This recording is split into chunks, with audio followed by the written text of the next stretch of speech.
नमस्कार, आप देख रहे हैं कैपिटल टीवी का खास शो वोटर वॉर। यहां होगी चर्चा राजनीति की, जनता के रुझान की और पक्ष विपक्ष के चुनावी जंग की। मैं हूं अंजलि पांडे। बिहार की सियासत में इस वक्त सबसे बड़ा नैरेटिव गढ़ा जा रहा है वोट चोरी का। राहुल गांधी से लेकर तेजस्वी यादव तक जनता को यह कहकर डराने की कोशिश कर रहे हैं कि वोटर लिस्ट से नाम गायब है। दलित, पिछड़े, गरीबों को वोट देने से रोका जा रहा है। लेकिन असली सवाल यह है कि क्या ये महज एक चुनावी चाल है? क्या राहुल तेजस्वी वोट चोरी का झूठा डर दिखाकर असल में जनता का भरोसा और वोट दोनों चुराना चाहते हैं? क्या ये नैरेटिव सिर्फ और सिर्फ सहानुभूति बटोरने का हथकंडा है? इन तमाम मुद्दों पर बात करने के लिए हमारे साथ मौजूद हैं कैपिटल टीवी के executive editor Rajeev Singh. Sir, आपका बहुत बहुत स्वागत है। धन्यवाद। सर, राहुल तेजस्वी द्वारा जो बिहार में वोट चोरी का झूठा नैरेटिव गढ़ा जा रहा है, क्या ये एकमात्र बिहार की जनता को बरगलाने की कोशिश है? बिल्कुल बरगलाने की कोशिश है, क्योंकि देखिए शुरू से इनकी कोशिश यही रही है, चाहे वो सेंटर का चुनाव हो, चाहे वो विधानसभा का चुनाव हो। हर राज्य में ये ऐसे नेता, राहुल गांधी जैसे नेता, या वहाँ जिस राज्यों के चुनाव होते हैं वहाँ के नेताओं को लेके ये यात्रा पर निकल पड़ते हैं और सोचते हैं कि भाई ऐसे तो हम जीत नहीं सकते, हमारा कोई एजेंडा है नहीं, कोई विजन है नहीं, तो कम से कम जी वोट चोरी की बात करें। हम ये कहें कि ईवीएम खराब है, हम ये कहें कि कैसे जी आप चुनाव जीत जा रहे हैं, क्योंकि ये राहुल गांधी हैं। अपने आप को गांधी खानदान का इकलौता वारिस समझते हैं, और ये वारिस इकलौता है भी, लेकिन देश का भी वारिस समझते हैं कि मैं ही, सिर्फ गांधी खानदान ही प्रधानमंत्री की कुर्सी पर बैठ सकता है, गांधी खानदान ही किसी राज्य में मुख्यमंत्री तय कर सकता है। और ये बिहार में फिलहाल तेजस्वी के साथ मिलकर यही कर रहे हैं। किस तेजस्वी के साथ है ये? जंगल राज का, जिसका चेहरा जिसके साथ जुड़ा हुआ है, जिसके साथ चस्पा है। अब देखिए, सबसे बड़ी बात है कि बार बार ये कह रहे हैं कि वोट चोरी हो रहा है, वोट चोरी हो रहा है।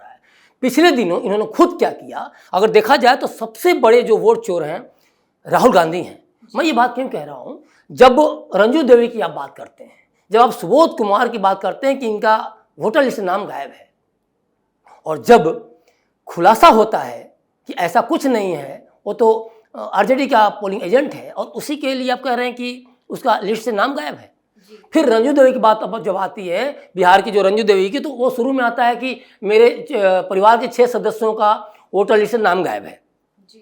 इनको बाकायदे बुलाया जाता है रंजू देवी को, चलिए चलिए राहुल जी आए हैं, तेजस्वी जी आए हैं, वोटर लिस्ट में नाम जोड़ देंगे। राहुल गांधी और तेजस्वी यादव वोटर लिस्ट में नाम जोड़ने का काम कर रहे हैं, और इनको इतनी चिंता होती तो महिलाओं के लिए इनकी योजनाएं होती। इनकी जो बहन है प्रियंका गांधी जी, लड़की हूँ लड़ सकती हूँ, इससे आप लड़कियों के लिए नहीं लड़ सकती, महिलाओं के लिए नहीं लड़ सकती। रंजू देवी को लेके इन्होंने प्रोपेगेंडा फैलाने की कोशिश की, और हुआ क्या, लास्ट में रंजू देवी को ही कहना पड़ेगा, अरे नहीं नहीं, ये तो वार्ड सचिवा बुला लिया था, और उसी में सब गड़बड़ हो गया। हम लोग गरीब आदमी, गंवार आदमी, गाँव के सीधे साधे आदमी, देखिए कितनी सफाई के साथ, कितनी अच्छी बातें उस महिला में थी। उन्होंने साफ साफ सच्चाई रख दी कि राहुल गांधी के उस पर, वो वार्ड सचिव के कहने पे मैंने कहा, और जैसा जैसा मुझसे पूछा गया मैंने बता दिया, लेकिन मैं फुली सेटिस्फाइड हूँ, उनका नाम जोड़ा भी गया। तो सबसे बड़ी बात है कि आप क्या करना चाह रहे हैं। राहुल गांधी को समस्या ईसीआई से नहीं है, चुनाव आयोग से नहीं है, मुख्य चुनाव आयोग से नहीं है, इनको समस्या है जनता से, क्योंकि जनता को ये समझ चुके हैं कि जनता इनको पहचान चुकी है। ये प्रोपेगेंडा फैलाते हैं, सिर्फ लोगों को बरगलाते हैं, और इसीलिए जनता के अंदर हार का डर ये दिखाकर कि मेरे साथ गलत हो रहा है, और गलत होने के चलते मैं हार जाऊंगा, ये सहानुभूति का वोट लेना चाहते हैं। ये दिखाना चाहते हैं कि मोदी सरकार के इशारे पर ईसीआई काम कर रहा है, चुनाव आयोग काम कर रहा है, और मोदी सरकार ही सब करवा रही है, क्योंकि इनको रियल डर है जनता से, इनको रियल डर है प्रधानमंत्री मोदी जैसे विराट व्यक्तित्व से, और इसीलिए ये बार बार मोदी के नाम ले रहे हैं, ईसीआई जोड़ रहे हैं कि मोदी के इशारे पर सब कुछ हो रहा है, मोदी के गोद में ईसीआई मुख्य चुनाव आयोग बैठे हुए हैं। अब जब पूरी की पूरी बातें जनता समझने लगी है, तो अब ये जो वोट अधिकार यात्रा, सो कॉल्ड जो वोट अधिकार यात्रा पर निकले हैं, उसमें क्या कर रहे हैं? उसमें प्रतिदिन इनका यही है, रोज रोज। अब देखिए, जो मैं वोट अधिकार यात्रा की मैं बात इसलिए कर रहा हूँ, या राहुल गांधी की के जो आरोप है इस पर मैं इसलिए कह रहा हूँ कि सबसे बड़े वोट चोर ये हैं, जनता की भावनाओं को चोरी कर रहे हैं। ये बात क्यों है? क्योंकि रंजू देवी को लेकर बात करें या सुबोध कुमार को लेकर जब खुलासा हो गया, जब आपने खुद, इसके अलावा देखिए रंजू देवी सुबोध कुमार के अलावा भी मैं CSDS जो को डायरेक्टर हैं संजय जी, उन्होंने जब कुछ गलत आंकड़े वो करके और ECI को बदनाम करने की कोशिश की, और जब ECI ने कहा कि बाबू संभल जाओ, या तो माफ़ी मांगो या फिर सच का सामना करो, जेल जाने में तैयार रहो, तो उन्होंने वीडियो हटा लिया और माफ़ी भी मांगी। उस CSDS के आंकड़ों के आधार पे कुछ लोगों ने, जो कहा जाए इन्फ्लुएंसर हैं, जो यूट्यूबर हैं, कुछ और लोगों ने बिना किसी रिसर्च के वीडियो बनाया। उन लोगों ने भी ECI को बदनाम करने की कोशिश की। राहुल गांधी ने उन आंकड़ों को, उन गलत आंकड़ों को लेकर लोगों को बीच में पेश करने की कोशिश की। नतीजा क्या निकला? जब ये लोग ECI के कहने पे कि भाई या तो सच है तो बताओ, या फिर एफिडेविट फाइल करो, या फिर जेल जाने के तैयार रहो, ये इन सारे लोगों ने वीडियो को डिलीट कर दिया। जी, लेकिन सर ये पॉलिटिकल एजेंडा कैसे कह सकते हैं कि हम जिन मुद्दों पर बात करना चाहिए विपक्ष को, जैसे योजनाओं की बात करनी चाहिए, शिक्षा की बात करनी चाहिए, इनसे ध्यान भटकाकर बिहार की जनता के लिए वो वोटर लिस्ट, SIR, जो इलेक्शन है, वोटर चोरी का आरोप लगा रहे हैं, तो ये किस हद तक सही है? ये क्यों भटकाने की कोशिश कर रहे हैं? देखिए, ये तो किसी हद तक सही नहीं है ना। मैं वही कह रहा हूँ कि जब यूट्यूबर ने, जो इन्फ्लुएंसर ने जब वीडियो डिलीट किया, तो साथ साथ वीडियो जारी करके कि ये आंकड़े हमने दिए थे, हमने ये बताया था, ये सरासर गलत है, इससे ECI का कोई लेना देना नहीं है, ECI पूरी तरह से बेदाग है। अब राहुल गांधी क्या कह रहे हैं? राहुल गांधी उन्हीं आंकड़ों को लेके आगे फ्लोट कर दिया। जी, इनको शर्म आनी चाहिए कि आप देश की राजनीति करते हैं, आप नेता तेजस्वी यादव नेता प्रतिपक्ष हैं, आप वहाँ सेंटर में बैठे हुए हैं विपक्ष की तरफ, लेकिन आप कर क्या रहे हैं? आप कितनी गैर जिम्मेदाराना हरकत कर रहे हैं। एक तो आप जंगल राज के साथ, जंगल राज के जो चेहरे हैं उनके साथ वोट अधिकार यात्रा की बात करते हैं। किस वोट अधिकार यात्रा की बात करते हैं? किसका आप अधिकार लौटा रहे हैं झूठे बोल के? क्योंकि राहुल गांधी को ये चीज़ पता है कि उनके पास शिक्षा का मुद्दा नहीं है। देखिए, एक बात ध्यान देना होगा, बिहार से राजनीति करना और बिहार की राजनीति करना, दोनों में बहुत अंतर है। राहुल गांधी क्या कर रहे हैं? बिहार से राजनीति कर रहे हैं। उन्होंने बिहार की राजनीति कभी नहीं की। कांग्रेस सरकार जब थी तो उसमें उन्होंने क्या था? शिक्षा का हाल क्या था? राजद सरकार जब थी, शिक्षा का हाल क्या था? बिहार देश का सबसे पिछड़ा राज्य था जी। नौकरियों में हाल क्या था? नौकरियों का हाल भी बहुत बुरा था। अभी तेजस्वी यादव झूठ बोल के गए हैं। जब राजद से जदयू से उनका गठबंधन टूटा तो क्या है, उसके पहले यही कहते थे मैंने लाखों नौकरियां दी। कुछ नौकरियां ने नियोजित शिक्षकों को राजकर्मी का दर्जा दिया गया, वो भी नीतीश सरकार के सहयोग से।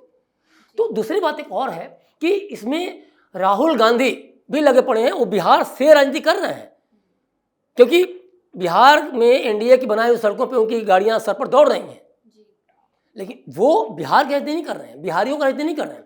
बिहारियों की राजनीति करते तो शिक्षा पे बोलते, रोजगार पे बोलते, पलायन पे बोलते, लेकिन जब इनके समय में, तेजस्वी के समय में, उनके पिता लालू के समय में चरवाहा विद्यालय खोल रहे थे, क्या बच्चे पढ़ लिए थे? और चरवाहा विद्यालय में क्या था? कोई भी चरवाहा जाकर वहाँ पढ़ता था। बड़े बड़े बाड़, बड़े बड़े वो मकान और बिल्डिंग्स बना के और सारे के सारे पैसे हड़प लिए, घोटाले किए लोगों ने। भैंसों का चारा तक इन्होंने खा लिया। तो अरबों रुपए का जो घोटाला करके, और इन लोगों ने ये साबित किया कि हमने शिक्षा दे दिया। आज देखिए बिहार में शिक्षा कहा, टाइम पे आना और टाइम पे जाना जी। बायोमेट्रिक सिस्टम, बिहार में कुछ सोचा भी नहीं था ऐसा होगा, क्योंकि नीतीश सरकार को, NDA सरकार को ये एक जो बिहार को जो चाहिए, जो बिहारियों की मुख्य समस्या है उस पर फोकस करना था, उन्होंने उस पर फोकस किया।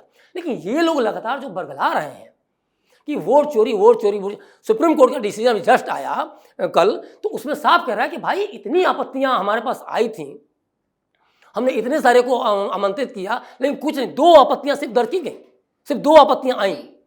12 जो सर्वमान्य पार्टियां हैं वहाँ, उनके बीले को भी बुलाया गया है और 7-8 दिन का समय दिया गया है, लेकिन कोई नहीं आया अभी तक से। आगे आते हैं तो अच्छी बात है, सुप्रीम कोर्ट तो आमंत्रित करता है, फिर आरोप लगाते हैं कि आधार कार्ड को नहीं लिया जा रहा है, तो फिर ECI का वकील खंडन करते हैं, जोरदार खंडन करते हैं कि ऐसी कोई बात नहीं है। सुप्रीम कोर्ट कहता है नहीं, आधार का भी होगा और उसके अलावा जो भी पेपर्स होंगे जो भी डॉक्यूमेंट्स होंगे वो इंक्लूड हम करेंगे, उसमें कोई दिक्कत नहीं है। तो कहने का मतलब है कि आप लगातार इस चीज़ को प्रोपेगेंडा क्यों फैला रहे हैं? क्यों? बिहारियों की समस्या है, बिहार की समस्या वोट चोरी। आप अगर कोई किसी की डेथ हो गई है, 65 लाख जो वोटर हटाने की जो बात लगातार तेजस्वी कह रहे हैं, आप ये बताइए कि 65 लाख जो वोटर हटाए गए हैं वो कौन लोग हैं? वो तो सुप्रीम कोर्ट के आदेश पर सब कुछ डाला जा रहा है, मसौदा सूची डाली जा रही है, आप चेक कर लीजिए। लेकिन आपको तो उन सच्चाई के आने के बावजूद भी जब रंजो देवी जैसे लोग कह देते हैं, CSDVS के को डायरेक्टर संजय कुमार कह देते हैं, जब सुबोध कुमार कह देते हैं कि नहीं ऐसा कुछ नहीं है, लेकिन राहुल गांधी झूठ बोलने की कसम खाए हैं। और इसीलिए नड्डा जी जो धो भी दे रहे हैं उनको कि झूठ बोल रहे थे और झूठ पे ही अडिग हैं, वो सच नहीं बोलेंगे क्योंकि सच कुछ और है, पकड़े जाएंगे। वो अपडेट देने के लिए तैयार नहीं है क्योंकि वो जेल जा सकते हैं, वो हलफनामा होगा कि हाँ जो मैं बोल रहा हूँ सच बोल रहा हूँ, और इसके खिलाफ अगर मेरी बातें झूठ निकलती हैं तो कानूनी कार्रवाई की जा सकती है। तो न तेजस्वी के पास न कोई विजन है न कोई मिशन है। हाँ मिशन है कि खुद अपने आप में ये जनता को गुमराह करके, जनता को बरगला करके, क्योंकि बिहार की जनता भोली भाली होती है, ये वोट चोरी करना चाहते हैं कि भाई तुम्हारा वोट चोरी हो रहा है। ये चाहते हैं कि दलितों को, गरीब गुर्गों को और जो पिछड़े हैं उनको किस तरह बरगला के कि भाई सावधान हो जाओ तुम्हारा वोट चोरी हो रहा है। ये कहीं ना कहीं खुद वोट चोरी कर रहे हैं उनकी भावनाओं के साथ खेल करके, क्योंकि शिक्षा पर बात करते हैं, रोजगार पर बात करते हैं, पलायन पर बात करते हैं, तो एक बात होती क्योंकि मूल समस्या बिहारियों की यही है। लेकिन ये एक तेजस्वी यादव को अभी भी एहसास नहीं है कि उनके पिता के जंगल राज का जो एक कहा जाए श्राप हर बिहारी ने झेला 90 के दौर में, तो उसको कहीं ना कहीं इनको दूसरे तरीके से विकास की बातें करके, एजेंडा की बातें करके, एजेंडा की राजनीति की बातें करके सही चीज़ों को सामने लाना चाहिए था। सत्ता पक्ष गलती करे या फिर विपक्ष को अपनी गलती करे तो उसको स्वीकार करके आगे बढ़ना चाहिए था। लेकिन ये क्या करते हैं? वोट चोरी।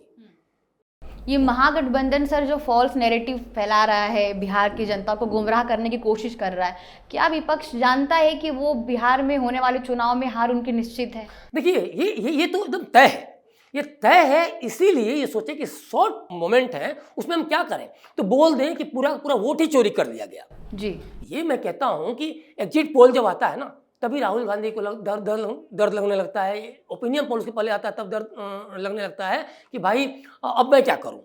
लेकिन जब बीजेपी के उसमें ये आता है, अगेंस्ट में आता है, अब मैं अक्सर कहता हूँ इस चीज़ को कि 2024 में 400 प्लस की बात कही गई थी बीजेपी के लिए, सीटें तो नहीं आई। तो उसमें तो आपने कुछ नहीं बोला, बीजेपी ने तो कुछ नहीं बोला कि हाँ भाई वोट चोरी हो गई। लेकिन आपके खिलाफ अगर वो एग्जिट पोल आ जाते हैं और रिजल्ट आपके फेवर में नहीं आता, या फिर एग्जिट पोल आपके अगेंस्ट में चला जाता है, रिजल्ट आपके फेवर में आता है, सब सही हो जाता है। एग्जिट पोल को ही अगर तय माना है तो एग्जिट पोल से ही राहुल गांधी तय कर लें को जीत रहे हैं कि हार रहे हैं। तो कुल मिलाजुला के इनको ये पता है, और इसीलिए उन 18 में से जो 12 सीटों पे जो विजयी हुए, तो उन इलाका सासाराम वगैरह देखा जाए, सासाराम, औरंगाबाद, गया, मुंगेर, उन इलाकों से ये गुजर रहे हैं जहां इनकी पार्टी जीती थी पिछली बार, और कोशिश ये कर रहे हैं कि किसी भी तरह से वहाँ के लोगों को ठीक से, जो अगर मामला उल्टा है कि भाई इनकी 5 साल की इनकी राजनीति को देखा गया क्या ये कर रहे हैं, इनके पास कोई विकास की राजनीति नहीं है, कोई एजेंडा की राजनीति नहीं है, तो इनको सबक सिखाने की वो लोग भी ठान लिए हैं। तो जो सीटें हैं वो बचा लें वही काफ़ी है। लेकिन उनको ये पता चल गया है कि हमारी वो सीटें भी अब नहीं बच रही हैं, क्योंकि जिस तरह से खींचतान चल रही है परिवार में लालू यादव के, तेज प्रताप यादव जिस तरह से, जो लालू यादव कह रहे हैं कि मोदी जी आ रहे हैं नीतीश की पार्टी, नीतीश के राजनीति का पिंडांग करने, तो सवाल ये है कि ये लालू यादव के बेटे ही, लालू यादव की पार्टी ही लालू यादव की राजनीति का पिंडांग कर चुकी है, और ये लगातार एनडीए भी कह रहा है, और इसी चीज़ से डर रहे हैं कि हमारे राजनीति का, हमारी पार्टी का पिंडांग हो चुका है, तो भाई अब हम क्या करें, वोट चोरी का आरोप लगाएंगे। लोकसभा में उन्होंने यही किया, लोकसभा चुनाव में, पिछले लोकसभा चुनाव में इन्होंने चौकीदार चोर है का नारा डाला, क्या हुआ, बुरी तरह से हारे। तो ये लगातार चल रहा है, ईवीएम का राग अलापते रहे। अब ईवीएम वाला जब हो गया, जब ईवीएम जो इलेक्शन कमीशन ऑफ इंडिया ने कह दिया कि यहाँ का डेमो दे दो ऑनलाइन, मैं रोक नहीं रहा हूँ, अब क्या करते, ये डेमो दे नहीं सकते थे क्योंकि ईवीएम में कोई कमी थी ही नहीं। तो ये सारी चीज़ें इनके डर को, इनके हार को साफ साफ बता रही हैं, और इसीलिए ये परेशान है, इसीलिए ये बहुत ज़्यादा डरे हुए हैं कि भाई इस बार भी सरकार नहीं आएगी तो 25वां साल 5 साल और मतलब 25 साल तक हम सत्ता से, बिहार की सत्ता से दूर रहेंगे और सेंटर से तो दूर हो ही चुके हैं। तो ओवरऑल इनको हार साफ साफ दिख रही है। सर, इन तमाम जानकारियों के लिए आपका बहुत बहुत धन्यवाद। धन्यवाद। तो जो भी बातें निकल कर आई उससे इतना तो साफ है कि वोट चोरी का झूठा नैरेटिव गढ़कर राहुल तेजस्वी जनता के बीच डर फैलाना चाहते हैं। लेकिन बिहार की जागरूक जनता जानती है कि असली वोट चोर वही हैं जो डर और अफवाह के सहारे वोट बटोरने निकले हैं। अब फैसला आपके हाथ में है। तो कल फिर मिलेंगे एक नए मुद्दे, नई जानकारी के साथ। आपको हमारा प्रोग्राम कैसा लगा कमेंट करके बताइए। वीडियो को लाइक करें, शेयर करना ना भूलें और कैपिटल टीवी को सब्सक्राइब जरूर करें। नमस्कार।